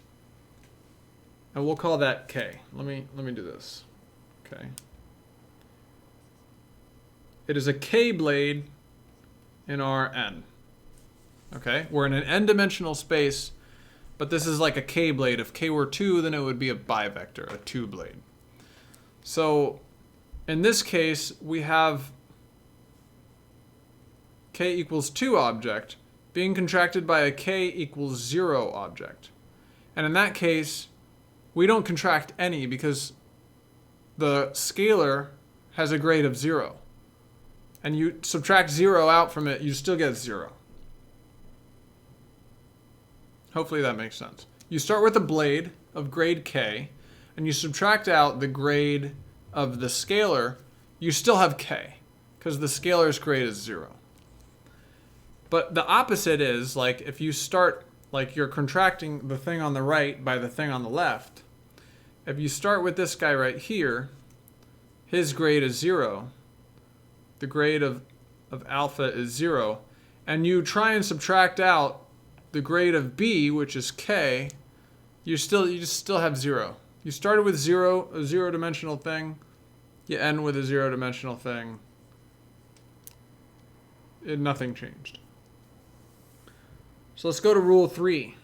If a is a vector and b is a vector, and I'm jumping the gun, and you contract b by a, then you get a dot b. Okay? So b is a vector, meaning its grade is 1. It is a 1 blade.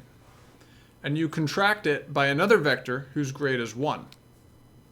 So the grade of b, of lowercase b, is 1. And the grade of a is still 1. 1 minus 1 is 0, people. So the grade of the result has to be 0. Now a dot product is a scalar number. The result of a dot product is a scalar. Its grade is 0. So this all fits. Okay, that's not a proof, but like this is all consistent. I'm gonna erase all this.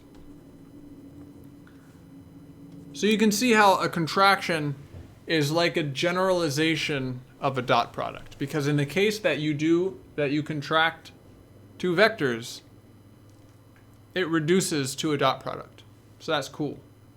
Okay, now comes the tricky part. Now comes the real tricky part. So,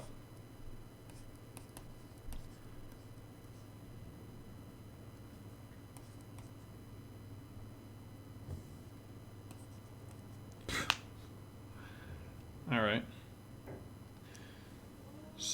So let's say we have so we have B and C are K blades. So for example, they could be bivectors or trivectors. And they are wedged together. Now we're going to contract that by A. In other words, we're going to take anything that is... Let me even do this. I think I can draw a picture of this.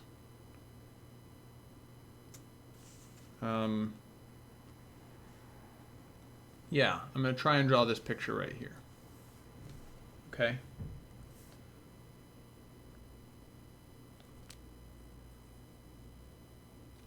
Here we go. Drawing a picture.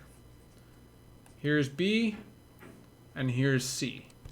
In this case, B and C are going to be vectors, just one blades. Okay? And they're wedged together, which means they form this bivector. And now this vector A, okay, let's see. A goes off like this. Let's say A goes off like that. And we want to contract A out of there. So in the same way that the dot product found us the part, so if two vectors are similar, then you get a contraction that has like a high value, right? So, sorry, you get a dot product that has a high value. So, contraction is kind of the same way. It gives you the part of the thing on the right that's similar to the thing on the left. That's the geometrical intuition for the contraction. I think that's right.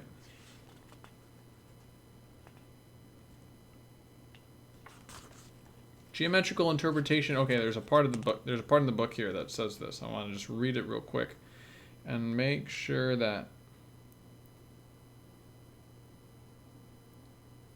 Yeah.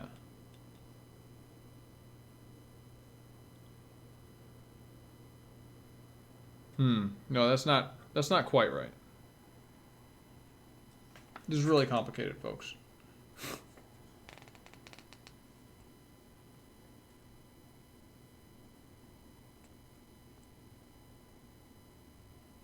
It combines the two geometrical concepts of containment in a subspace and perpendicularity into one product with well-defined algebraic properties.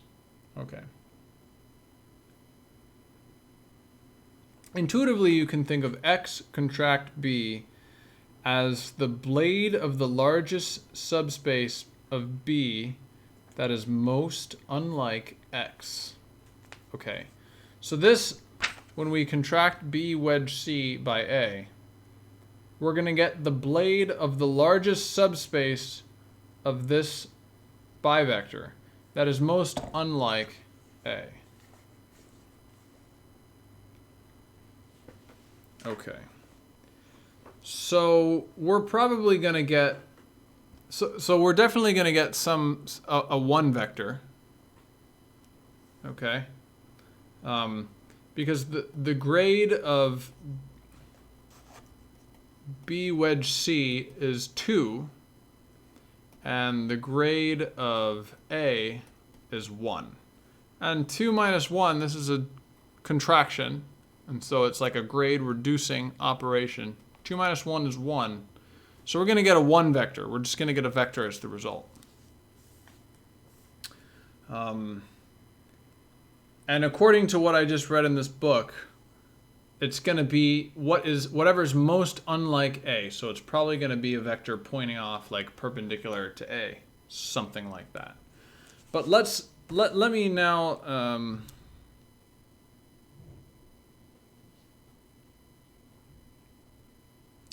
write the right half of this equation right here and see what we get.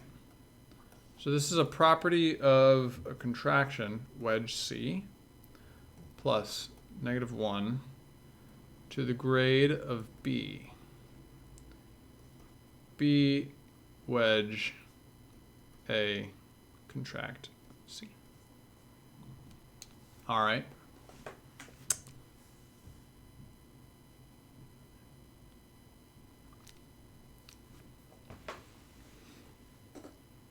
So, how does that help us? Does that help us at all?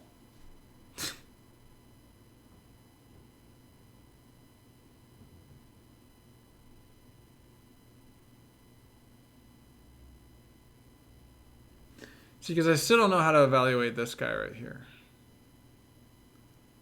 A contract B.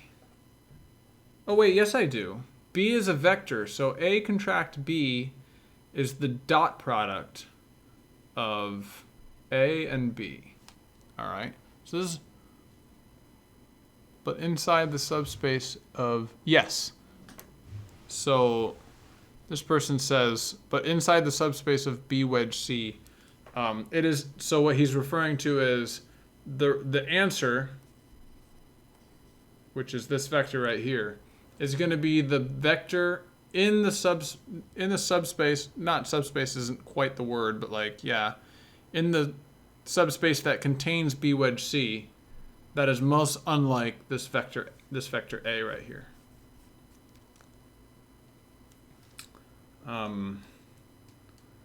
I think that's true that and again, I'm still learning this stuff too.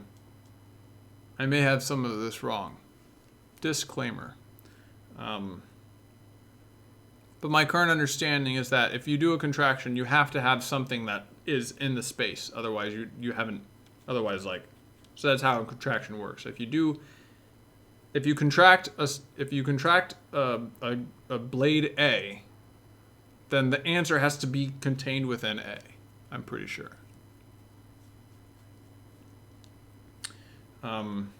So A dot B is going to be, I don't know, it looks like it's going to be a scalar number, but then it's going to get wedged by C.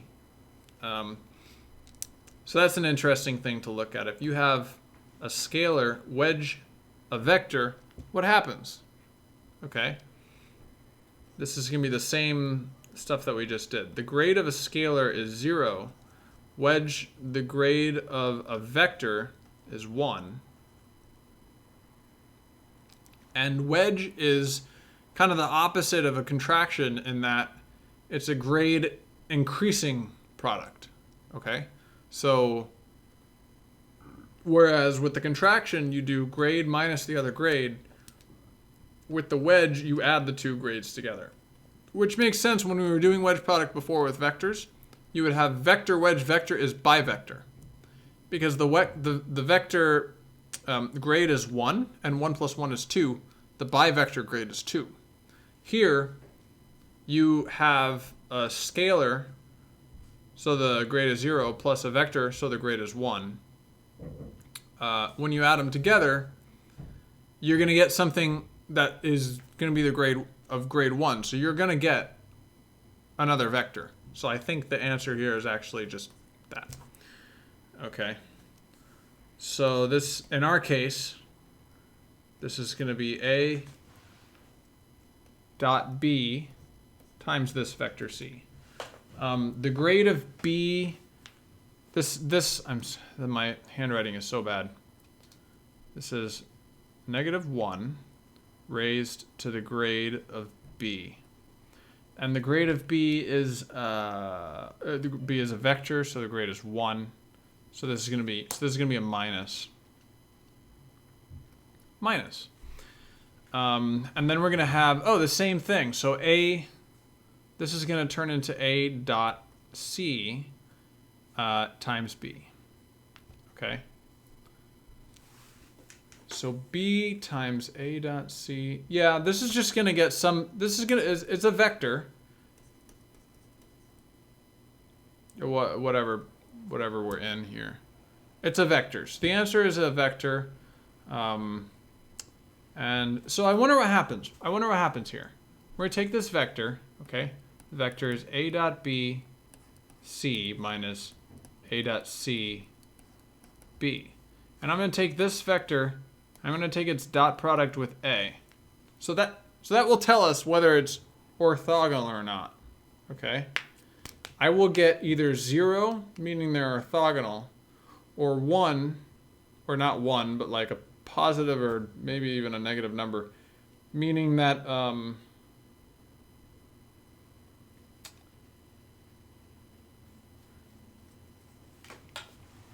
they're parallel.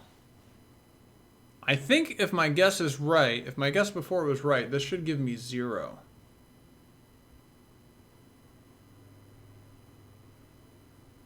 Does it look like it gives me 0? Doesn't really look like it. A dot B times C minus A dot C times B. So I guess I can distribute the A. A dot B times C dot A minus A dot C times B dot A. This is an interesting experiment.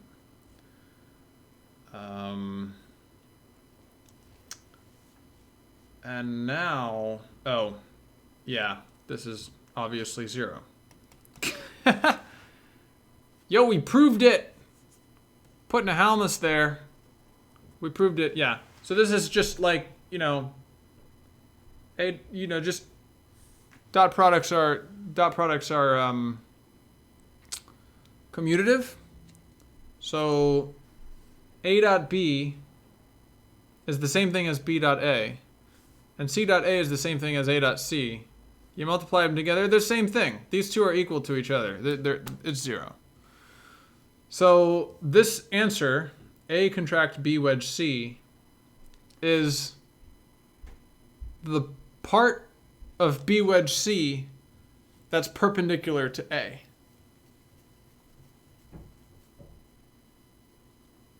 It's very interesting. It is very interesting. Okay, there's one more property of a contraction that I want to do, and that is A wedge B contract C equals A contract B contract C. All right. And I'm gonna show this using 3 vectors, and we're gonna see if we get the same result as we did before. Okay. Vectors in R3. A, B, C. All right. Here is A, wedge, B. A, wedge, B right there. Now, if we contract C, then we're going to get the part of A, wedge, B that's the most perpendicular to C. I'm going to assume that these guys aren't like orthogonal, that there's like if I take C and I project it into A, I get this vector right here. And so there's probably some vector right here that is A, wedge, B, contract C. Oh, wait, what am I doing? What am I doing? A, wedge, B, contract C. C has to be a higher order. Yeah. I'm sorry. To what the part, I don't have any intuition as to what the part of B wedge C means here. Oh.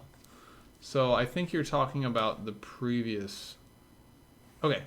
So yeah, let me try and explain that. The question is, don't have any intuition as to what the perpendicular part in B wedge C to A is. So, what was the name? B and C? B, C. Okay. B wedge C is this parallelogram. Okay. And you said subspace before, so you can think of it like a subspace. Because a bivector is not a subspace, but it is contained inside a subspace. So you can think of it as like representing the subspace, but with some additional information, with a magnitude. A magnitude and an attitude. Okay? So that subspace is going to have another line in it, another vector in it. A. Here's A right here. So there is a vector in this B wedge C subspace that's perpendicular to A, right? It's like A perpendicular. And that's what the contraction finds. So A contract B wedge C, I think, was the formula we were looking for. Yeah, A contract B wedge C. Finds the part of B wedge C, in other words, like subspace with an attitude. Coming to the silver screen this summer, a subspace with an attitude. The part of this B wedge C subspace that is perpendicular to A. I think that makes sense. Hopefully that makes sense. There's only one vector here in A that's perpendicular, in B wedge C that's perpendicular to A. It might be that it's doing the bad habit where I was fixing a vector in the space. Yeah, fixing the A vector in space. I'm not sure what you mean, but it was a bad habit, so don't do it. It could be that B wedge C is a larger space, like it could be a trivector or like a 10 blade or something like that. It could be an R72 like you suggested before. And in that case, there's not one unique vector that's perpendicular to A. So in that case, it's going to be the largest grade of blade that's still perpendicular to A. Okay? So if we're in R72, for example, and we have B wedge C as a bivector, then B wedge C contract A is going to be, wait, B wedge C, not a bivector. Okay, we're in R72, and B wedge C is grade 72, and you do A contract B wedge C, then you're going to get something of grade 71. And it's going to have all these dimensions going everywhere. So, because 72 minus 71, 72 minus 1 is 71. So here C has to be something really high dimension. So let's say C is actually the whole space. C is not, I'm gonna erase this guy right here. C is actually, what the, I don't know why it's big like this, but whatever. C is like this whole freaking cube. All right. Whole cube.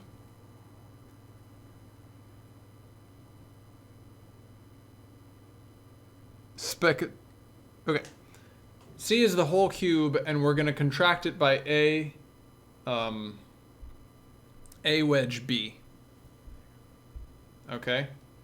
So in other words, we're going to find the part of C that's perpendicular to A wedge B. And I think that's going to be this vector up here that I had drawn before. Because you can see this vector up here is in C, because C is the whole cube, but it's perpendicular to A wedge B. I hope that's apparent. I hope that makes sense. Okay.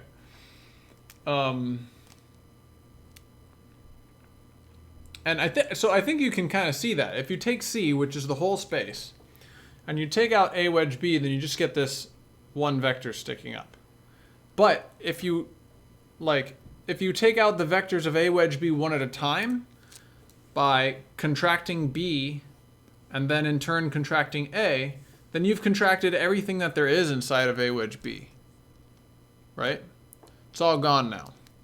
So let's do it one step at a time. You start with the whole space. It's a cube. All right. Now here's my B vector.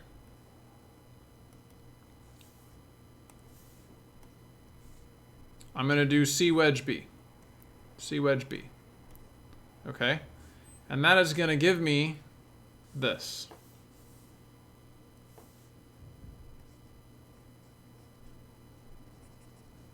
I'm sorry, I said C wedge B, I meant C contract B.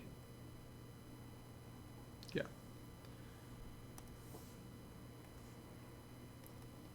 See, C used to be the entire space. Now it's just this plane that's perpendicular. B contract C is just the plane that's perpendicular to B. So now I'm going to go one step further. I'm going to take this B contract C, and I'm going to do another contraction by A. So I constrain it more, I contract it more. I take this plane that is B contract C, and I find the part of that plane that's perpendicular to A, and of course I'm left with just this vector that goes straight up. So this is actually probably geometrically, this is A and this is B. Geometrically, this is the thing that's easier to see. Right? Oh crap. Why did I go all the way back up to the top? Why did it do that? Undo. Undo. Okay, here we go. If you start with the whole space and you contract this plane, it's the same thing as individually contracting all of the vectors that make up that plane. So if you start with this whole space and you contract out a plane, then it's the same thing as starting with this space and individually contracting out the vectors that make up the plane. I think that's a pretty good way of explaining it. I like that. So that's contracting. That's contracting in a nutshell. It's past 8 now, so I want to contraction, otherwise known as the smoosh operator. Yeah. So I want to hang it up, but like when there's one more thing that I want to talk about before I go and do Valentine's Day stuff, and that is actually. Let's just go up and see if I can find where I wrote it out before. Yeah, so this example. This example, I want to find, for those who weren't here when I covered this example, this is the camera right here, and I want to find two vectors over here. So this is X is the position of a particle, and I want to draw a quad, like a billboarded quad for the particle.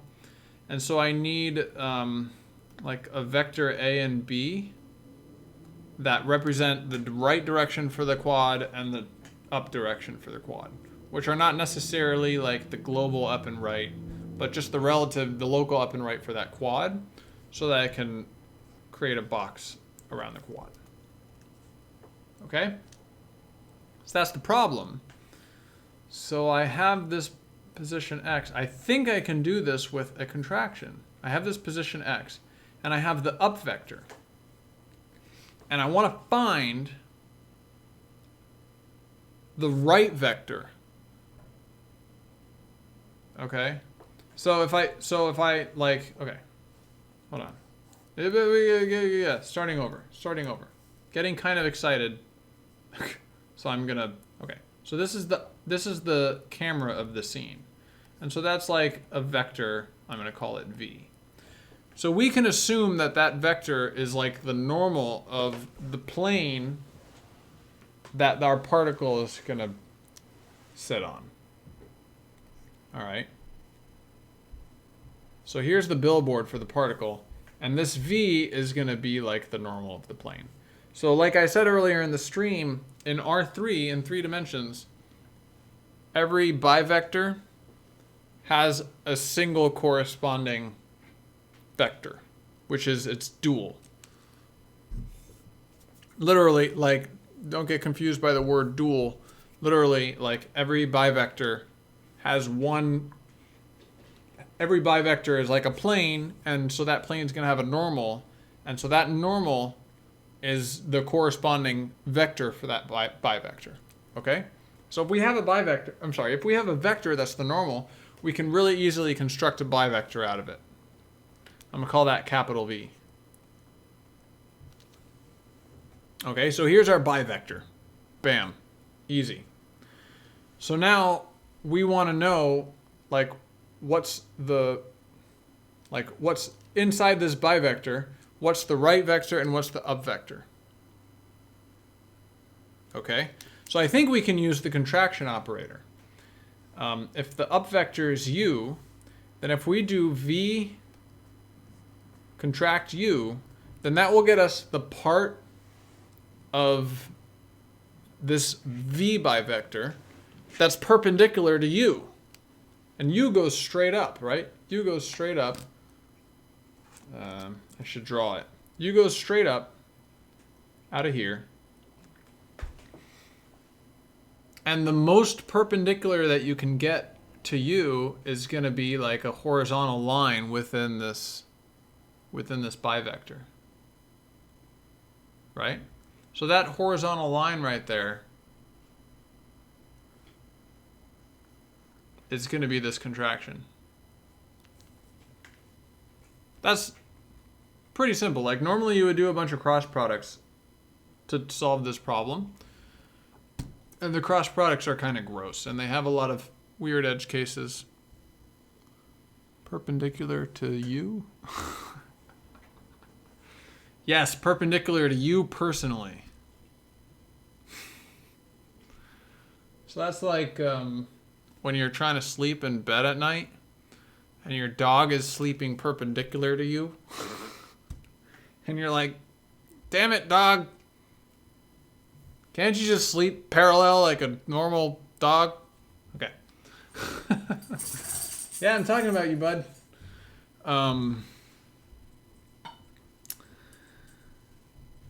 So, and then you can do this contraction again. So you contract v gets you the vector right here. I'm going to call it r. That points off to the right. You can do it again. You can say v contract r to get the vector in the plane that's most perpendicular to r.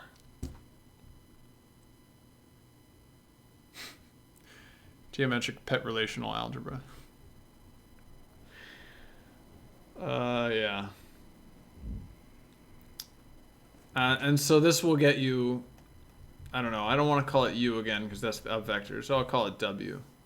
So this vector right here, w, and this is u. No, this is r. So, yeah, like, probably you're thinking, well, why don't you just do the two cross products? Because I know that and that's easier. And yes, you can do this you can solve every problem both ways. This is just presenting tools that hopefully make thinking about the problem easier is the idea. Let's see what our rules say about how you would do this.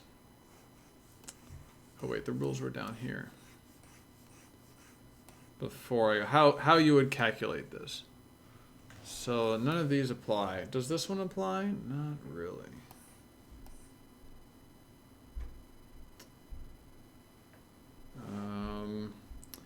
Yeah, this is tough because I don't know if you could apply any of these rules because you don't have the basis vectors of the bivector here. So you wouldn't be able to apply these rules. This rule. And you wouldn't be able to apply this rule either.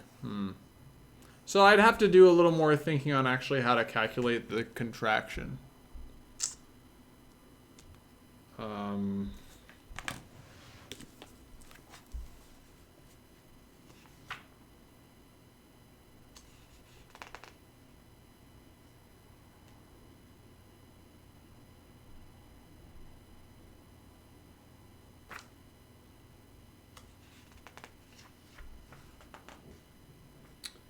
Well,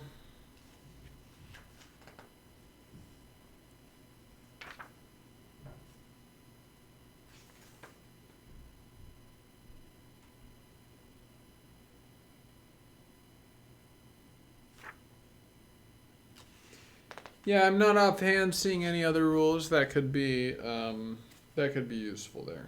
There's got to be a way to do it though.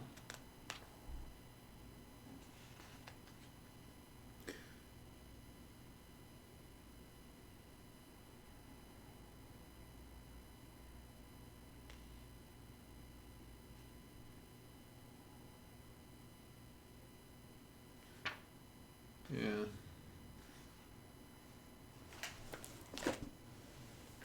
C contract B contract A.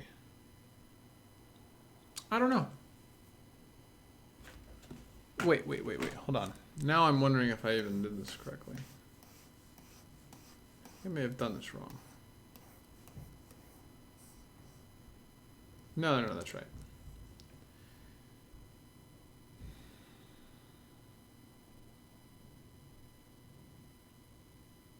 So you run into the same problem probably with cross product. If you do u cross v, so this is a problem. If you do u cross v, you have to do this stuff. Okay, and then you get like, okay, maybe v cross u, and then you have to like think, oh, does that get you this direction or that direction? I'm not sure. Whereas u contract v, like v contracted by u, no,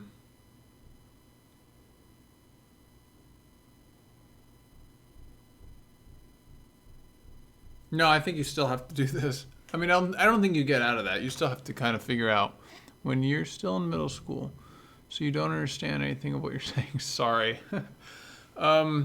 So this is like, this builds on college level algebra. So hey, so person who is in middle school, you scroll down, and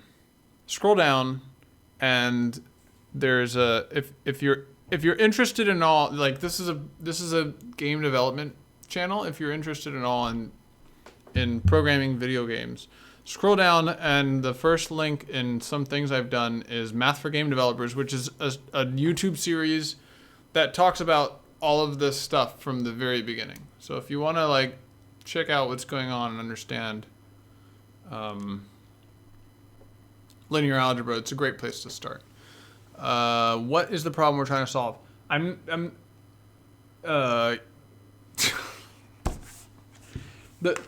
It's not really a problem. We're just like learning geometric algebra. This is like an introduction to geometric algebra sort of thing. This specific problem is if you have a billboard for a sprite that you're trying to render, then you have to find vectors that face to the side and up so that you can construct the billboard for the sprite. But actually, I think that's it. I think I'm going to close the stream here and go do Valentine's Day stuff with my Valentine. Because otherwise I'd be a bad person. So, geometric algebra is pretty fun. I'm still learning it. But it's been a pretty mind-expanding ride so far. So, I'm going to continue learning it, and this helped me like solidify a few things. It's good to have a little bit of review before we meet on, we're meeting this Saturday to do geometric algebra. It's going to be fun. Yeah. So, good. Thank you everybody who came. I had a great time doing geometric algebra. Probably get back to programming next week. I'm not sure. Maybe more geometric algebra if I learn more. Might be fun. Haven't decided yet. Either programming or math. That's generally the the theme of my stream. Maybe we can find something. Maybe I'll find something interesting on rendering to do. That might be fun. Rendering is good. People kind of like, which book was it again? Geometric Algebra for Computer Science by Dorst, Fontaine, and Mann. It's a pretty good book, but pricey. If you're a poor student, then you can find physically based rendering. Yeah, I've been wanting to learn some physically based rendering too, so that might. It's for computer science, but it applies fairly well to game programming as well, I would say. But that's definitely part of the purpose of this video, is to figure out how to make it to apply to game programming, to see if we can do that. So when I was talking in my group, in my geometric algebra group about it, how to apply it to game programming, we thought, well, we should just like learn it as a thinking tool, and like, but still formulate the solutions in regular old linear algebra. But I think I'm starting to realize that that's not really sufficient. Like, if you're gonna learn geometric algebra and use it to solve problems, then you really need to code in geometric algebra as well. But I've not heard of that book, Geometric Algebra for Games and Animation. I'll have to look that up. So I've not heard of that book. We've been using this book. That actually does sound like a useful book that I should go look up. So thank you for that tip. But yeah, I think actually physically based rendering is a good candidate for next stream, and we might do that. Since I have a request, I'll think about what I can do for that. I was doing some physically based rendering before I started streaming. I could probably just get back to that. Does it have to do with game design? Maybe. So like game design, I think having a strong basis in linear algebra helps a lot with game design. Depending on what, like, the more 3D and real time your game is, the more programming and linear algebra can help with game design. But it's certainly possible to do game design with this stuff, but you're limited, right? Like, the designs that you can do are limited by how many technical things that you know. Like, that's a fact. I think any game designer where I work will tell you that, and I'm a game designer, so I'll tell you that. It definitely can't hurt to learn math. But you said you're in middle school, so relax. You don't have to learn this stuff right away, okay? You know, give a little time. Learn the basic stuff, like learn what vectors are and how to add them and how to subtract them and this sort of thing, because everything in video games is a vector. You cannot be a game designer and not know what a vector is at some level, I don't think. But you don't have to get into all the dot products and contractions and wedge product and stuff that we've been using. You save that for later. Save it for later. So, any other questions for in the stream? And go eat food. Quick Q&A for in the stream since people actually decided to show up, which I'm happy about. ML? Oh, you do some ML stuff at work. I thought you were saying I should do some. And you know LA and generally work in R72 or thereabouts? I believe you. Yeah. Wait, ML the programming language or multilinear? What?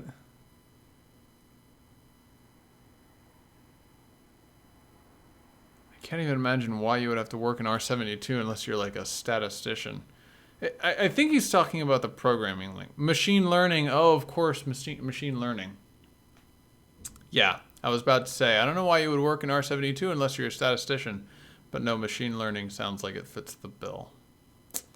So maybe we can do a machine learning stream sometime. I don't really know much about it, which makes it an appropriate topic for doing a stream on. I don't really know much about geometric algebra either.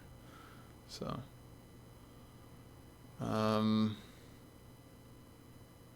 okay then. Stream ending, stream over. Thank you everybody for, wait, there is a question. I work in, oh, that's the question for him. Yep, okay, stream over. Thank you everybody for coming. I'm hungry. I'm gonna go eat. See you later.